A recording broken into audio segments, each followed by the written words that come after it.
Pipili college रे जातीय सेवा योजना और प्रेरणा प्रदान उत्सव अनुष्ठित। पिपिली कॉलेज रे जातीय सेवा योजना और प्रेरणा प्रदान उत्सव अनुष्ठित होई जाइछि। पिपिली कॉलेज परिसर रे आयोजित एही कार्यक्रम रे कॉलेज रे 200 रो ऊर्ध्व छात्र छात्री माने जोग देई जातीय सेवा योजना अर्थात एनएसएस रे निजको शामिल करथिले। सुस्थ समाज गठन मूलक उद्देश्य रखी समाज रे सेवा जोगाई देबा पई उद्देश्य रखी कार्य करिबा पई अतिथि माने छात्र छात्री मान को परामर्श देथिले। सुस्थ समाज गठन लगी वृक्षरोपण आवश्यक स्थले रक्तदान सेवा जोगाई देबा पई आगे आसीबा पई छात्र छात्री मान को कॉलेज अध्यक्ष परामर्श देथिले। एही कार्यक्रम रे कॉलेज अध्यक्ष तपन कुमार दास मुख्य अतिथि भाବେ जोग देथिबा बेले कॉलेज रो प्रशासक प्राध्यापक भवेश प्रसाद त्रिपाठी और प्राध्यापक सदाशिव दास, एनएसएस प्राक्तन अधिकारी अध्यापक संग्राम केसरी परिड़ा, संगीत अध्यापक सचिकांत नायक, एनसीसी ऑफिसर कैप्टेन आदित्य प्रसाद रथ प्रमुख जोग देई उपस्थित छात्र छात्री मानक उत्साहित करथिले। एही कार्यक्रम को एनएसएस अधिकारी अध्यापक बानंबर सुबुद्धि और अध्यापिका सुश्री संगीता पश्चिम कवाट अध्यापक ज्योतिरंजन सिरायन परिचालना करथिले। आज जो induction programme Utkal university programme यहाँ आम कॉलेज रे प्रथम थर यही वर्ष है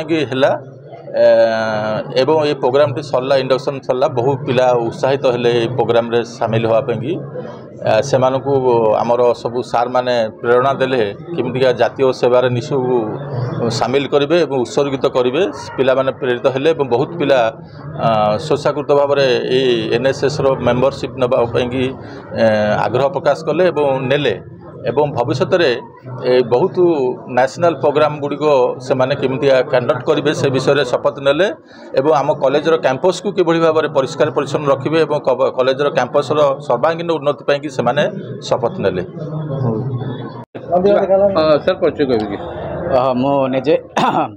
बानंबर सुबुद्धि लेक्चर इन हिस्ट्री एवं प्रोग्राम ऑफिसर हो एनएसएस जोटा कि mail unit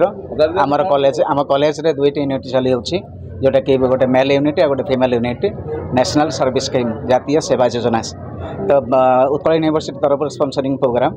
towards the service towards society new enrolment of new volunteers एटा ऑलरेडी आमर इंडक्शन प्रोग्राम जोटा कि सरी जाइछि। सेठी पिला मानकर निजर स्किल डेवलपमेंट पिलांकर निजर towards communication towards the society peoples service towards the world and all the other circumstantials and environment जोटा कि आमर परिवेश सुरक्षा परिवेश स्वच्छता विभिन्न प्रकार जोटा का प्लांटेशन ड्राइव एटा जी जनसेवा कार्यक्रम समाज प्रति अवदान रोचे छात्र मानकर छात्र जीवन में एनएसएस रे समस्ते सामिल ही वॉलंटियर हिसाब से स्वेच्छासेवी हिसाब से केमिति जनसेवा निजक अंतर्भुक्त करवा निजर मानसिकतार विकास आनिबा एटा होचे प्रधान लक्ष्य होचे आम जातीय सेवा योजना जोटा कि 24 सेप्टेम्बर प्रति वर्ष आमर एनएसएस डे रूप सेलिब्रेट होची। ऑलरेडी आम कॉलेज रो इंडक्शन प्रोग्राम बा प्रवेश बा पिलांकर नुआ भावे नूतन वॉलंटियर भावे एनएसएस रे प्रवेश जोटा इंडक्शन प्रोग्राम ऑलरेडी आमर प्रोग्राम आम कंडक्ट कर सारी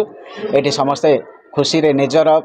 सेवा प्रदर्शित करने मनोभाव नहीं पिला माने एथिरे अंतर्भुक्त होउछंती एवं जातिर सेवा बा निज देश पई सेवा मनोवृत्ति रखिकी से माने जो उत्साह जो त्याग देखौछंती सेटा भूयसी प्रशंसार से माने पात्र एवं पात्री माने छात्र छात्र बा पुरुष विभाग महिला विभाग को नहीं आम दुईटी एनएसएस रो दुईटी यूनिट एठी चालू रही पिपिली महाविद्यालय रे एवं समस्ते से जातीय सेवा योजना रे निज को अंतर्भुक्त करी निज स्वेच्छासेवी मनोभाव को प्रदर्शित करी निज गोटे उत्तम छात्र निजर भविष्य नागरिक उत्तम भविष्य नागरिक परिचय देवाई से यथासाध्य निजक चेष्टित कर निश्चित भाव समस्त